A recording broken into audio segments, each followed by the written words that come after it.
ప్రార్థన చేసుకుందామండి. ట్రేబుల్ వేయించండి. దయగలిగిన మా తండ్రి, గొప్ప దేవ, ఈ రాత్రికాల సమయంలో నీ ప్రియకుమారుడు మా రక్షకుడు యేసుక్రీస్తు నామమున వందనములు చెల్లిస్తూ ఉంటున్నాం నాయన. సుదూర ప్రాంతాల నుంచి దైవ సేవకులను క్షేమకరముగా మా మధ్యకు తీసుకొచ్చారు. అలాగే ఈ మొదటి రోజు సభకు అనేక ప్రాంతాల నుంచి నీ పిల్లలను క్షేమకరంగా తీసుకుని వచ్చారు. అందరిని బట్టి వందనాలు. ఈ మొదటి రోజు తొలి పలుకులు నీ పిల్లలకు అందిస్తుండగా సమయోచితమైనటువంటి జ్ఞానాన్ని ప్రసాదించండి. ఉన్నతమైనటువంటి నీ మాటలను నీ పిల్లలకు అందించే భాగ్యాన్ని అనుగ్రహించమని, ఈ కూడికంతటికీ నీవే మాకు కృప చూపించమని యేసుక్రీస్తు నామమున ఈ ప్రార్థన అడిగి వేడుకుంటున్నాము తండ్రి, ఆమేన్. చేరి వచ్చినటువంటి దేవుని పిల్లలకందరికీ యేసుక్రీస్తు నామమున వందనములు చెల్లిస్తూ ఉంటున్నాను. అలాగే ఈ సభల ముఖ్య వాక్యోపదేశకులు, దైవ సేవకులు, గౌరవనీయులు, సుదూర ప్రాంతాల నుంచి మన మధ్యకు వచ్చినటువంటి మరి అనిల్ కుమార్ గారు, అడిషనల్ డిప్యూటీ డైరెక్టర్ BOUI వారు మరి మన మధ్యకు వచ్చినందుకు మరి నిజంగా చాలా సంతోషిస్తూ అన్నగారికి ప్రత్యేకమైనటువంటి వందనాలు చెల్లిస్తూ ఉంటున్నాను. అలాగే మరి ఆలగడ్డ నుంచి వచ్చినటువంటి దైవ సేవకులకు, మరి CBT మరి ఆలగడ్డ క్రీస్తు సంఘంలో పనిచేస్తున్నటువంటి దైవ సేవకులు మరి గురునాథ్ సార్ గారికి, అలాగే యాకోబన్న గారికి ప్రత్యేకమైనటువంటి వందనాలు. మరి ముఖ్యంగా ఈ మైదుకూరులో నిసి పాస్టర్ వెల్ఫేర్ ఫెలోషిప్లో పనిచేస్తున్నటువంటి మరి president, vice president, secretary, general secretary, మరి వచ్చినటువంటి దైవ సేవకులకు అందరికీ కూడా నా ప్రత్యేకమైనటువంటి వందనాలు చెల్లిస్తూ ఉంటున్నాను. Thank you. ప్రేమైన దేవుని పిల్లలారా, ఈ మొదటి రోజు మొదటి పాఠముగా భక్తిని కొనసాగించడము ఎలా అన్నటువంటి కొన్ని సంగతులు మీకు అందించడానికి సిద్ధంగా ఉన్నాము గనుక జాగ్రత్తగా ఆలోచించవలసిందిగా ప్రేమతో కోరుతూ ఉంటున్నాను. మరి ముఖ్యంగా మరి సమయం కూడా నేను ఎక్కువ తీసుకోను. దైవ సేవకులు మన మధ్యలో అనేక మాటలు, అనేక సంగతులు మనకు తెలియపరచాలి గనుక దైవ సేవకులకు సమయాన్ని ఇస్తాను. నిజంగా ఈరోజు ప్రపంచం ఏమైపోతుంది, ప్రపంచ మానవాళి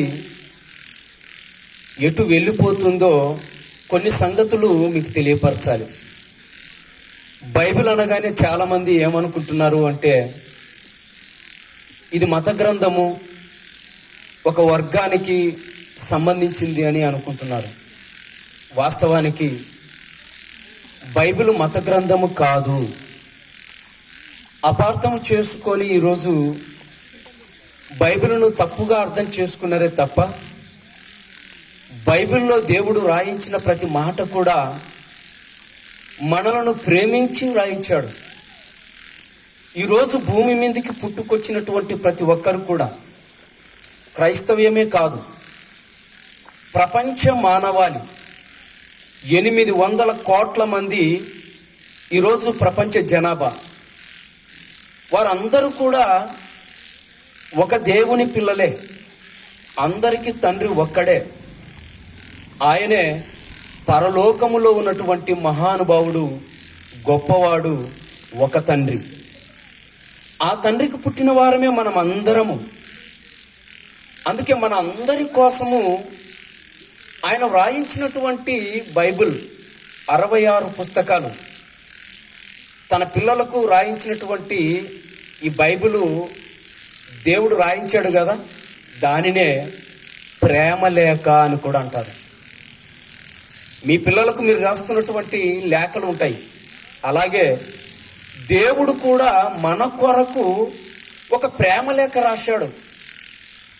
ఏమని రాశాడు అంటే, భూమి మీదకి వస్తున్నటువంటి నా పిల్లలు పరిశుద్ధులుగా ఉండాలి, నిర్దోషత్వం కలిగి ఉండాలి, కపటం అనేది ఉండకూడదు, అందరూ కూడా మంచి హృదయముతో, మంచి ఆలోచనలో, మంచి భక్తిలో నా పిల్లలు ఎదగాలి, నా పిల్లలు జీవించాలి.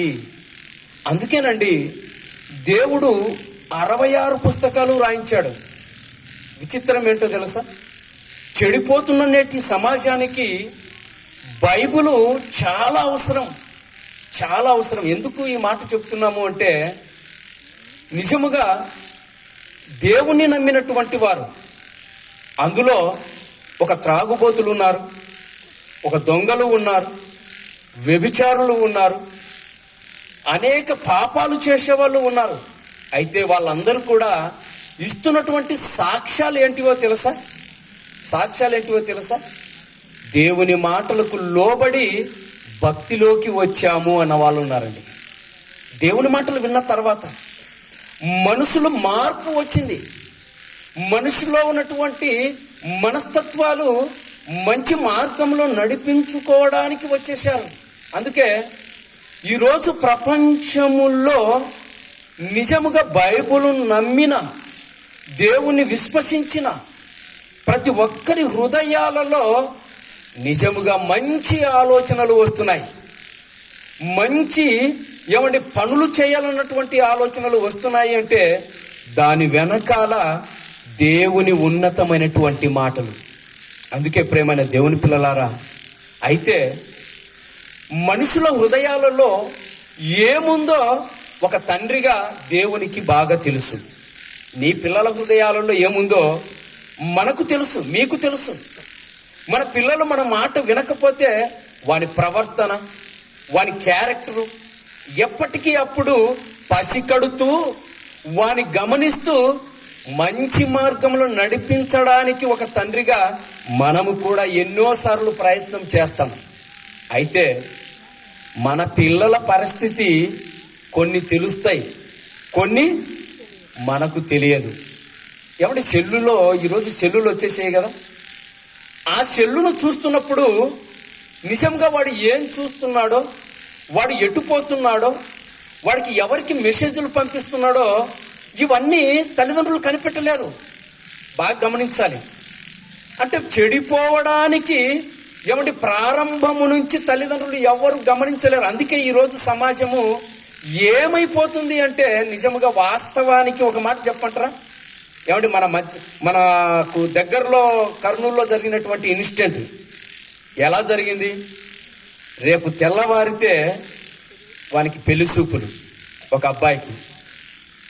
ఏం జరిగిందంటే, రాత్రి ఎక్కడికో ప్రయాణం కట్టాడు, బైక్లో వెళుతున్నాడు. వెళుతూ రాత్రి 11 గంటలప్పుడు 12 గంటలప్పుడు మందు కొట్టులోకి పోయి త్రాగవలసిన అవసరం ఉందా చెప్పండి? త్రాగాడు. త్రాగాడు, ఒక్కడే యాక్సిడెంట్లో చనిపోయాడా? ఎంతమంది చనిపోయారో చెప్పండి. బస్సు కింద పడటము, ఆ బస్సు కాలిపోవటము, దగ్గర 19-20 మంది బూడిదైపోయారండి, బూడిదైపోయారు. దానికి కారణం ఎవరు చెప్పండి? చెడు ఆలోచనలు కాదా? చెడు మార్గము కాదా? అందుకే చెడు మార్గములో నడుస్తున్న పిల్లలు ఉన్నారు, తల్లిదండ్రులు గుర్తుపట్టలేకపోతున్నారు. తల్లిదండ్రులు మంచి మార్గంలో నడిపించలేకపోతున్నారు. అందుకే దేవునికి మనమందరము దేవుని పిల్లలమైనప్పుడు మన హృదయములో ఏముందో దేవునికి తెలియదా? మన ఆలోచనలు ఎలా ఉన్నాయో దేవునికి తెలియదా? అందుకేనండి దేవుని ప్రేమ లేఖలో ముందే మన బ్రతుకుల గురించి, మన జీవితాల గురించి ఆయన ముందే వ్రాయించాడు బైబిల్లో. అందుకేనండి బైబిల్ను చదువుతున్న ఏ ఒక్కరూ చెడిపోయినట్టు దాఖలాలు లేవు ఎక్కడ. బైబిల్ చదివావా? చదివిన నువ్వు మార్పులోకి వచ్చి అనేక మందికి మంచి మార్గదర్శిగా ఈరోజు ఎవరైనా మారగలరు. ఏమంటే ఒక విచిత్రమైనటువంటి మాట చెప్తాను. నీ కుడి చెంప మీద కొడితే ఎడమ చెంప కూడా చూపించమన్నాడు. ఎవరు చెప్పండి? యేసుక్రీస్తుల వారు అని మనకు తెలుసు. ప్రపంచానికి తెలుసా? ప్రపంచంలో ఉన్నటువంటి వారికి తెలుసా? బైబిల్ తెలియని వారికి, ఏమండి దేవుని వద్దకు రాని వారికి తెలుసు అంటే తెలియదు. ఆ మాట మాట్లాడింది ఎవరు అనగానే ఈరోజు ప్రపంచం ఏమంటుందో తెలుసా? గాంధీ మహాత్ముడు ఈ మాట మాట్లాడాడు అంటున్నారు. ఇప్పటికీ అంటే గాంధీ మహాత్ముడు నిజముగా మాట్లాడాడు. మంచిదే. ఒక ఏమంటే నిజముగా దేవుణ్ణి తెలుసుకొని ఆ మాటను చదువుకొని పాటించాడు. ఆయన గొప్పవాడే. పాటించిన ఆయన సమాజంలో ప్రవేశపెట్టాడు. సమాజంలో ప్రవేశపెట్టిన తర్వాత ఏమండి ఆ మాట విన్న వాళ్ళందరూ ఏమండి ఆశ్చర్యపోయారు. ఇంతకు ఆ మాట ఎవరిది అనుకుంటున్నారు? ఏమండి యేసుక్రీస్తు ప్రభుల వారు 2000 సంవత్సరాల క్రితము ఈ లోకానికి వచ్చి ఆయన మాట్లాడినటువంటి మాట. మత్తయి సువార్త 5వ అధ్యాయము 39వ వచనం. మత్తయి సువార్త 5వ అధ్యాయము 39వ వచనం చూడండి. నేను మీతో చెప్పున్నది ఏమనగా, యేసుక్రీస్తు ప్రభుల వారు మాట్లాడుతున్నారు. మత నాయకుడు ఒక వర్గానికి సంబంధించిన వాడు, ఒక కులానికి సంబంధించిన వాడు అని నేటి సమాజము క్రీస్తు మీద అబండాలు వేస్తున్న నేటి సమాజానికి ఏమండి గాంధీ మహాత్ముని ద్వారా క్రీస్తు గొప్పతనాన్ని సాటి చెప్పాడు. ఆ మాట చూడండి ఎలా ఉందో. నేను మీతో చెప్పున్నది ఏమనగా, దుష్టుని ఎదిరింపక నిన్ను కుడి చెంప మీద కొట్టువాని వైపునకు 2వ చెంప కూడా చూపించమన్నాడు. 2వ చెంప కూడా చూపించమన్నాడు. ఎప్పుడు మాట్లాడాడు యేసుక్రీస్తు ప్రభుల వారు? 2000 సంవత్సరాల క్రితము యేసుక్రీస్తు ప్రభుల వారు ఈ భూమి మీదకి వచ్చి ఏమండి ప్రపంచానికి ఒక మంచి మార్గాన్ని నడిపించడానికి క్రీస్తు మాట్లాడాడు. ఏమండి గాంధీ గారు ఎప్పుడు మాట్లాడారు చెప్పండి? 70 సంవత్సరాల క్రితం. 70 సంవత్సరాల క్రితం ఎప్పుడు? 2000 సంవత్సరాల క్రితం ఎప్పుడు చెప్పండి? 2000 సంవత్సరాలు ఎప్పుడు? ఏమండి గాంధీ కంటే ముందు ఏమండి కొన్ని వందల సంవత్సరాలు ఏమండి యేసుక్రీస్తు ప్రభులు వారు మాట్లాడారు. ఇంత మంచి మాటలు ఎందుకు మాట్లాడాడు అంటే, ఇది మత గ్రంథము కాదు, మహాజ్ఞానపు గ్రంథము.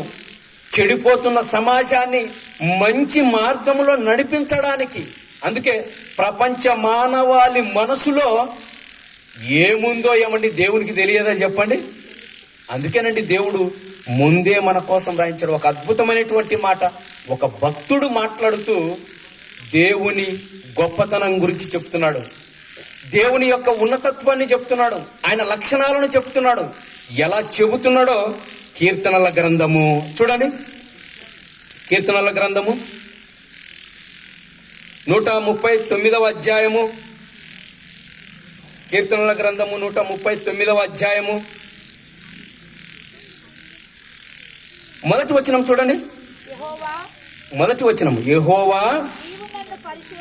భక్తుడు మాట్లాడుతూ దేవుని గురించి చెబుతున్నాడు. దేవుడు ఎంత గొప్పవాడో చెబుతూ అక్కడ మాట్లాడుతున్నాడు. యెహోవా మాట్లాడుతూ ఏమంటున్నాడు? యెహోవా, నీవు నన్ను పరిశోధించి తెలుసుకొని ఉన్నావు. మనము దేవుణ్ణి పరిశీలించి తెలుసుకోవాల్సింది పోయి ఏమంటే దేవుడే మనల్ని పరిశీలిస్తున్నాడు. చూడండి, దేవుడు మనల్ని పరిశీలిస్తున్నాడు. ఎవరిని? ప్రపంచ మానవాళిని పరిశీలిస్తూ, నేను కూర్చుండుట, నేను లేచుట నీకు తెలియను, నాకు తలంపు పుట్టక మునుపే నీవు నా మనస్సు గ్రహించి ఉన్నావు అన్నారు. చూడండి, కూర్చుండుట, లేచుట, ఎవడి నీ మనసులో పుట్టక మునిపే, నీ ఆలోచనలకు రాక మునిపే ఎవరు చూస్తున్నారో తెలుసా? ఏమండి దేవుడు గ్రహిస్తున్నాడు నీ గురించి, నా గురించి, నేటి సమాజాన్ని గురించి ఆయన తెలుసుకుంటున్నాడు. నీ హృదయములో పుట్టే ఆలోచనలు ముందే గ్రహిస్తున్నాడు దేవుడు. ఏమండి, నిజముగా ఒక విషయం చెప్పమంటారా? కొడుకు జాబ్ చేస్తున్నాడు అనుకోండి, ఇంటికి రాగానే భార్య ఏం చూస్తుందండి? జోబి చూస్తుందంటండి. తల్లి ఏం చూస్తుంది? కడుపు చూస్తుంది. ఏమండి, భార్య ఏమో జోబి చూస్తుంది, తల్లి మాత్రము కడుపు చూస్తుంది. అంతే. హృదయంలో ఏముందో చూస్తారేంటి? ఏమండి, అతని హృదయంలో ఏమన్నా ఉందా? ఆ హృదయాన్ని పరిశీలించేది, ఆ హృదయాన్ని ఏమని తెలుసుకున్నది ఎవరనుకుంటున్నారు? దేవుడు. నీ హృదయాన్ని, నా హృదయాన్ని, ప్రపంచంలో ఉన్న మానవాళి హృదయాలను ఏమని దేవుడు ఎరిగి ఉన్నాడు. నువ్వు కూర్చునుట, నువ్వు లేచుట, నువ్వు పండుకునుట, నువ్వు ఆలోచించుట, నీ ఆలోచనలు అన్నీ దేవునికి తెలుసు. ప్రేమైన దేవుని పిల్లలారా, అందుకే దేవుడు మంచివారిని ప్రేమిస్తున్నాడు, చెడ్డవారిని ప్రేమిస్తున్నాడు. ఎందుకు ప్రేమిస్తున్నాడో తెలుసా? చెడ్డవారు ఏమండి నిజంగా ఒక రోజు భక్తిలో వాళ్ళు కూడా బ్రతకాలి, భక్తిలో నడవాలి, వాళ్ళు మంచి మార్గంలోకి రావాలి. దేవుడు చివరి వరకు ఎదురు చూస్తాడు. చివరి వరకు ఏమండి అంటుంటాం, అప్పుడప్పుడు కొన్ని మాటలు మాట్లాడుతుంటాం, వీడు దుర్మార్గుడు ఇంకా చచ్చిపోలేదు అంటుంటాం.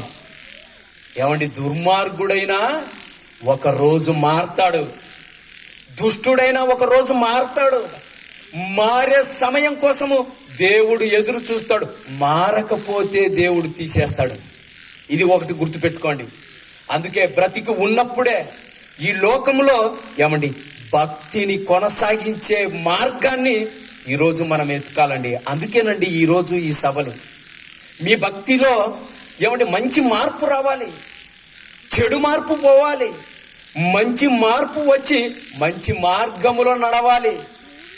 ఏమండి ఒకప్పుడు క్రూరుడుగా, ఒకప్పుడు ఏమండి నిజముగా మనుషులను ఏమండి హతమార్చేవాడిగా, ఈడ్చుకెళ్లేవాడిగా ఒక ఆయన ఉన్నాడండి. ఆయనే ఎవరు? పౌలు గారు. ఆయన చరిత్ర ఏంటో తెలుసా? నిజంగా ఆయన చరిత్ర చూస్తే ఆశ్చర్యపోతారు. చూడండి, అపోస్తుల కార్యములు 22వ అధ్యాయము, ముగింపులోకి వస్తున్నానులేండి. 22వ అధ్యాయము 4వ వచనం చూడండి. పౌలు గారి చరిత్ర, పౌలు గారి క్యారెక్టర్ ఒకసారి మీరు ఆలోచించాలి. ఫస్ట్ ఆయన క్యారెక్టర్ ఎలా ఉందో చూడండి. చెప్తున్నాడు, ఈ మార్గములోనున్న మనుషులను, పురుషులను, స్త్రీలను బంధించి చెరసాలలో వేయించుచు మరణము వరకు హింసించి తిని. మరణము వరకు హింసించి తిని అంటే నిజముగా ఎలాంటి క్రూరత్వం చెప్పండి. ఏమండి పౌలు గారి చరిత్రలో ఏమండి స్త్రీలను, పురుషులను ఏమండి ఏ భేదమును లేదు, అందరినీ ఈడ్చుకొని వచ్చేవాడు. ఏ మార్గములో నుండి? క్రీస్తు మార్గములో ఉన్న వారిని.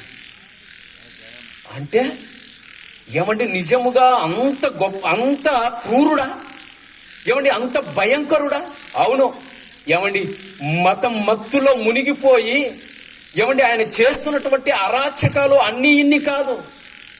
ఏమండి అలా హింసిస్తున్నటువంటి అలాంటి గొప్ప ఏమండి నిజంగా క్రూరుడైనటువంటి ఏమండి పౌలు గారు ఒక్కసారి దొరికిపోయారు. ఎవరికి? ఏమండి ప్రభువు అయిన యేసుక్రీస్తుకు దొరికిపోయారు. దొరికిపోయిన తర్వాత ఆయన మాట్లాడుతూ ఒక మంచి మాట మాట్లాడాడు. ఈరోజు మనం కూడా ఏమండి ఆ మార్గాన్ని ఖచ్చితంగా పాటించాలి. చెబుతున్నాడు ఒక మాట. రోమపత్రిక, క్షమించండి, రోమీలకు రాసిన పత్రిక 6వ అధ్యాయము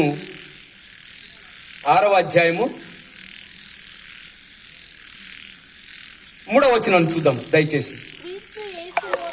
క్రీస్తు యేసులోనికి 6వ అధ్యాయము, రోమీలకు రాసిన పత్రిక 6వ అధ్యాయము 3వ వచనం. క్రీస్తు యేసులోనికి బాప్తిస్మము పొందిన మనమందరము ఆయనతో కలిపి ఆయన మరణములోనికి బాప్తిస్మము పొందితిమి, మీరెరుగారా అన్నాడు. చూడండి, పౌలు గారితో సహా ఏమండి మంచి మార్గములోకి, భక్తి మార్గములోకి ఏమండి నిజముగా బాప్తిస్మము తీసుకొని ఏమండి క్రూరత్వాన్ని విడిచిపెట్టేశాడండి. ఆయన ఏమండి పాత క్యారెక్టర్ను విడిచిపెట్టేశాడు. పాత క్యారెక్టర్ను విడిచిపెట్టి ఏమండి భక్తి మార్గములోకి నడిచాడు. ప్రేమనే దేవుని పిల్లలారా, భక్తి మార్గములోకి నడిచాడు. భక్తి మార్గములోకి నడిచిన తర్వాత ఏమండి క్రీస్తులా మరణించడానికి సిద్ధపడిపోయాడండి. ఆ మాట కూడా మాట్లాడాడు. ఏమని మాట్లాడుతున్నాడో తెలుసా? చూడండి, ఆ మాట కూడా గలతీ పత్రిక 2వ అధ్యాయము 28వ 2వ అధ్యాయము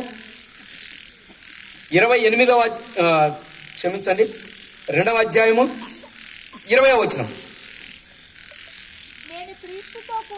ఒక మంచి మాట చూడండి, గలతీలోకి రాసిన పత్రిక 2వ అధ్యాయము 20వ వచనం చెప్తున్నాడు, నేను క్రీస్తుతో కూడా సిలువ వేయబడి ఉన్నాను, ఇకను జీవించువాడును నేను కాదు, క్రీస్తే నా యందు జీవించుచున్నాడు. పాత క్యారెక్టర్ విడిచిపెట్టేశాడు. ఏమండి కొత్త క్యారెక్టర్లోకి వచ్చేసాడు. భక్తి మార్గంలోకి వచ్చేసాడు. భక్తి మార్గములోకి వచ్చిన తర్వాత ఇక చావే నాకు ఏమండి క్రీస్తు, చావైతే నాకు మేలు అన్నాడు, లాభం అన్నాడు. అంటే ఒక్కసారి క్రీస్తును అంగీకరించిన తర్వాత ఏమండి ఇక మళ్ళీ లోకములో కలిసిపోయేదంటూ ఉండదు. ఏమండి పౌలు గారి జీవితంలో కనబడుతుందా? కనబడదు. అపోస్తలుల వాళ్ళ జీవితాలలో కనబడుతుందా? కనబడదు. మరి ఈరోజు ప్రపంచ మానవాళిలో బాప్తిస్మము తీసుకొని దేవుని మార్గములోకి వచ్చి ఎందుకు మళ్ళీ పాత క్యారెక్టర్లోకి వెళ్ళిపోతున్నారు చెప్పండి? ఈరోజు వెళ్ళిపోవటం లేదా? ఎంతో మంది ఏమండి నిజంగా బాప్తిస్మం తీసుకున్న తర్వాత మళ్ళీ లోకంలో కలిసిపోతున్నారు అంటే వాళ్ళకు క్రీస్తు ప్రేమ ఏమర్థమైంది చెప్పండి? భక్తి మార్గం ఏమర్థమైంది చెప్పండి? ఏమండి అలాంటి వారు ప్రారంభం నుంచి ఉన్నారు. ప్రారంభము నుంచి ఏమండి అక్కడక్కడ ఉన్నారు. అందుకేనండి వాళ్ళు కూడా ఏమండి దేవుని మార్గంలోకి నడవడానికే, భక్తి మార్గంలోకి నడిపించడానికే ఏమండి ఎందరో దైవ సేవకులు ఈ మాటలు ప్రకటిస్తుంటే ఏమండి లోకానికి అర్థం కావటం లేదండి. మేము తాగి తిరుగుతాము కానీ మేము మాత్రం తాగుడు మానుకోమంటారు. మేము చెడ్డ పనులే చేస్తామంటారు కానీ మంచి పనులు చేయడానికి పూనుకోరు. అందుకే ఈ లోకానికి ఏమండి భక్తి మార్గాన్ని నేర్పించాలి. తప్పే ఉంది చెప్పండి? భక్తి గురించి చెప్తే తప్ప? ఏమండి ఈరోజు ప్రపంచము ఏది నిజమైనదో, ఏది మంచిదో అర్థము చేసుకోలేని పరిస్థితిలో ఈరోజు సమాజం ఉంది. ప్రేమన దేవుని పిల్లలారా, అందుకేనండి ఒక మంచి మాట చెప్పి నేను ముగిస్తాను. ఒక మంచి మాట అందరి గురించి మాట్లాడుతూ ఒక మాట చెబుతున్నాడు. ఆ మాట చూడండి. ఎందుకంటే సమాజము ఈరోజు క్రైస్తవ్యము ఏమైపోతుందో చెబుతున్నాడు. చూడండి, ఒక మాట చూడండి, ముగించుకుందామండి. చివరిగా తిమోతికి రాసినటువంటి రెండవ పత్రిక క్రీస్తులోకి వచ్చిన తర్వాత మళ్ళీ ఏమైపోతున్నారో చెబుతున్నాడు. 3వ అధ్యాయము 5వ వచనము. తిమోతికి రాసినటువంటి 2వ పత్రిక 3వ అధ్యాయము 5వ వచనము.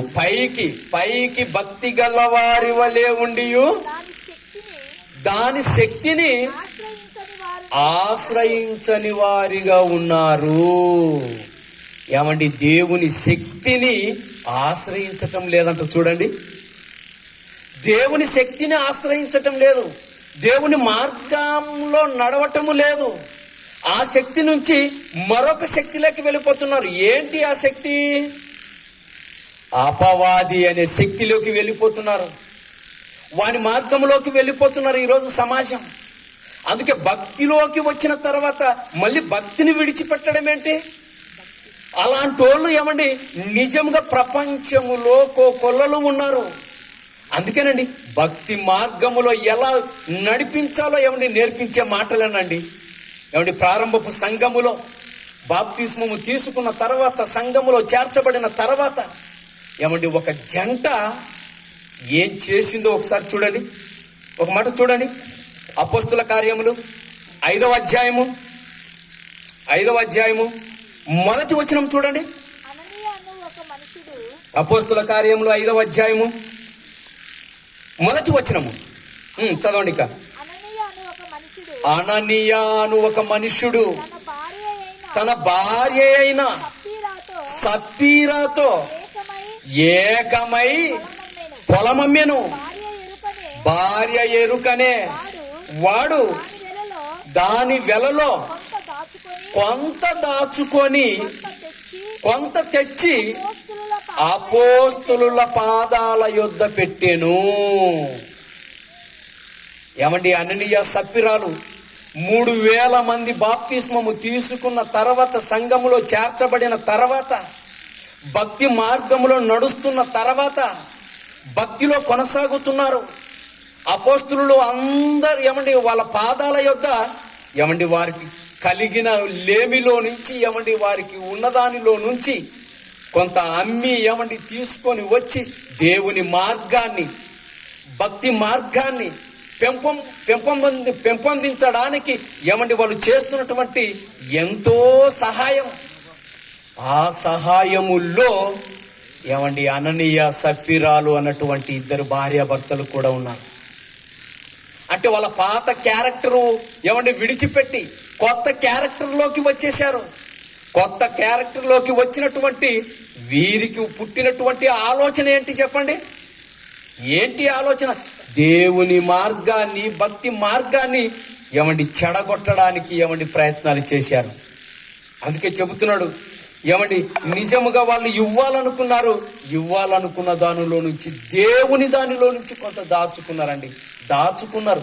కానీ వాళ్ళ వెనకాల ఎవరున్నారో తెలుసా? అపవాది.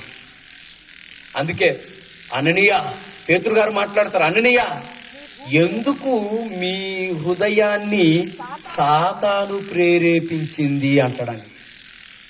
మీ హృదయాన్ని ఎందుకు ప్రేరేపించింది? మీరు బాప్తిసం తీసుకున్నారు కదా, మీరు భక్తిలో ఉన్నారు కదా, మీరే ఇవ్వాలనుకున్నారు కదా, ఇవ్వాలనుకున్న దానిలో నుంచి ఎందుకు మళ్ళీ దేవుని పనికి ఆటంకంగా మారుతున్నారు? అందుకేనండి భక్తి మార్గములోకి ఒక్కసారి వచ్చామో ఏమండి మన మాట కూడా ఎలా ఉండాలో తెలుసా? అవునంటే అవును, కాదంటే కాదు. కానీ చాలా మంది ఏమనుకుంటుంటారో తెలుసా? ఏమండి మనసులో ఒకటి పెట్టుకుంటారు, బయట ఒకటి మాట్లాడుతుంటారు. కానీ దైవ సేవకులకు ఏం తెలియదు, కానీ సంఘస్థులకు ఎవరికి తెలియదు. ఎవరి హృదయంలో ఏముందో ఎవరికి తెలుసు చెప్పండి? దేవునికి తెలుసు. నువ్వు కూర్చుండుట, నువ్వు లేచుట, నువ్వు ఏమంటే మాట్లాడుట, నీ ఆలోచనలు, నీ హృదయాలోచనలను ఎరిగినవాడు. ఆయనకు సమస్తము తెలుసు దేవునికి. ఇప్పుడు ఎవరికి భయపడాలి చెప్పండి? మనము దేవునికి భయపడాలి. నేను కావలసే చేస్తున్నాను అని మనసులో ఒకటి పెట్టుకొని బయటికి ఒకటి మాట్లాడితే, ప్రేమైన దేవుని పిల్లలారా, మన భక్తిని కోల్పోతాం. ఇంకా మన భక్తిని కొనసాగించాలి అంటే ఏమండి అమూల్యమైనటువంటి మాటలు, ఏమండి అద్భుతమైనటువంటి మాటలు, ఏమండి మన మధ్యలో ఉన్నటువంటి అడిషనల్ డిప్యూటీ డైరెక్టర్ గారు, ఏమండి మరి అనిల్ కుమార్ గారు, మరి BOUI వారు, మరి జయశాలి గారి దగ్గర ఎంతో విద్యను నేర్చుకొని అనేక ప్రాంతాలలో ఏమంటే విరివిగా వాడుతున్నటువంటి గొప్ప దైవ సేవకులు మన ప్రాంతానికి వచ్చారు. ఈరోజు రేపు అమూల్యమైనటువంటి మాటలు చెప్పి మన హృదయాలలో భక్తిని ఏమండి నింపి ఏమండి మనకందరికీ ఒక మంచి మార్గాన్ని చూపిస్తారు. నిజంగా జాగ్రత్తగా వినండి. కొన్ని మాటలైనా ఏమండి విడిచిపెట్టకుండా ఏమండి ఆ మాటలను విన్న మనము మన భక్తిని కొనసాగించాలి. దేవునికి కానీ సంఘానికి కానీ ఏమండి మన భక్తిలో ఏమండి మార్పు అనేది రాకూడదండి. భక్తిని ఇంకా కొనసాగించాలి. ఎంతవరకు అంటే అంతం వరకు సహించిన వారికే పరలోక రాజ్యం. ఇన్ని మాటలు తెలిసినా మన భక్తిని కోల్పోతున్నామంటే ఇక మనల్ని ఎవరు కాపాడలేరు. ప్రేమైన దేవుని పిల్లలారా, నిజంగా ఈరోజు అమూల్యమైనటువంటి మాటలు, ఇంకా భక్తిని కొనసాగించడం ఎలా అన్నటువంటి అద్భుతమైనటువంటి మాటలు దైవ సేవకులు మనతో పంచుకుంటారు. మరి ఈ సమయాన్ని దైవ సేవకులకి ఇద్దాము. చిన్న ప్రార్థన చేసుకుందామండి. దయగలిగిన మా తండ్రి, గొప్ప దేవ, కొన్ని మాటలు మాత్రమే నాయనా నీ పిల్లలకు అందించాము నాయన. ఈరోజు సమాజం ఎటుపోతుందో మాకు తెలుసు నాయన, మీకు బాగుగా తెలుసు నాయన. అయితే మంచి మార్గములో నడిపించడానికి, చెడిపోతున్న సమాజాన్ని నీ వైపు నడిపించడానికే నాయన ఈ సభలను దీవించండి. ఈ సభలలో ఇదిగోనైనా పని చేసిన నీ పిల్లలను అందరినీ దీవించండి. అలాగే వచ్చిన దైవ సేవకులను దీవించండి. ఉన్నతమైన ఈ ఆలోచనలలో ఇదిగోనైనా నీ పిల్లలందరూ ఉండగలిగే భాగ్యాన్ని ప్రసాదించమని, భక్తిలో ఇంకా ఇదిగోనైనా మంచి మార్పు తెచ్చుకునే భాగ్యాన్ని అనుగ్రహించమని క్రీస్తు నామమున ఈ ప్రార్థన అడిగి వేడుకుంటున్నాము తండ్రి. ఆమేన్. Thank you. అందరికీ వందనాలు.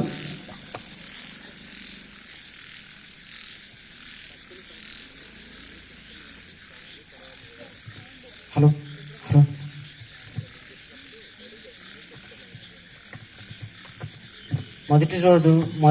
మొదటి పాఠంగా భక్తిని కొనసాగించడం ఎలా అనే అంశంలో తొలి పలుకులు అందించిన బట్టి బ్రదర్ జి ఆనంద్ గారికి ప్రభు పేరిట వందనాలు తెలియజేసుకుంటున్నాం. ఈ సమయంలో ఈ సభలు ఎంతో ఖర్చుతో కూడుకున్నవి కనుక ఈ సమయంలో కానుకల సేకరణ జరుగుతుంది. మీరు కూడా అందులో పాలు భాగస్తులు కావాలని కోరుకుంటున్నాము. ఈ సమయంలో ఒక ప్రత్యేక పాట పాడి వినిపించవలసిందిగా స్త్రీల సంఘం మైదుకూరు వారిని ఆహ్వానిస్తున్నాం. స్త్రీల సంఘం మైదుకూరు వారికి ఈ సమయాన్ని అప్పగిస్తున్నాం.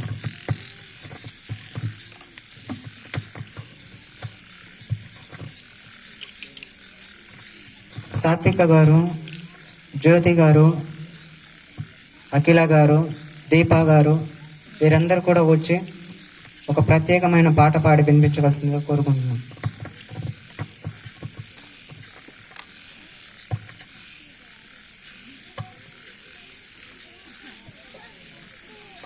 ప్రియాంక, మైదుకూరు స్త్రీలందరూ కూడా వచ్చి ఒక ప్రత్యేకమైన పాట పాడి వినిపించవలసిందిగా కోరుకుంటున్నాం. అందరూ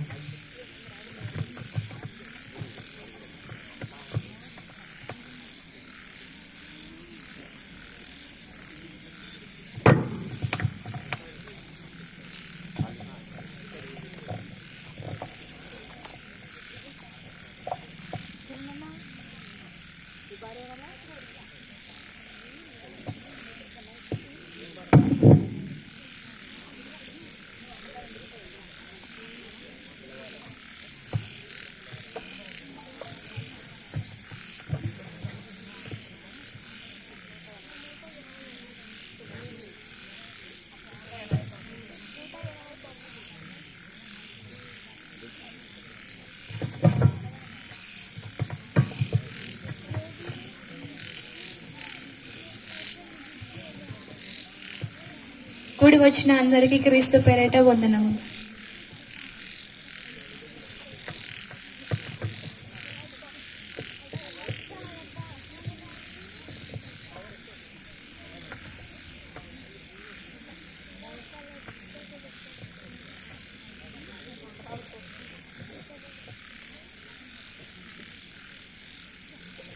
అందరికీ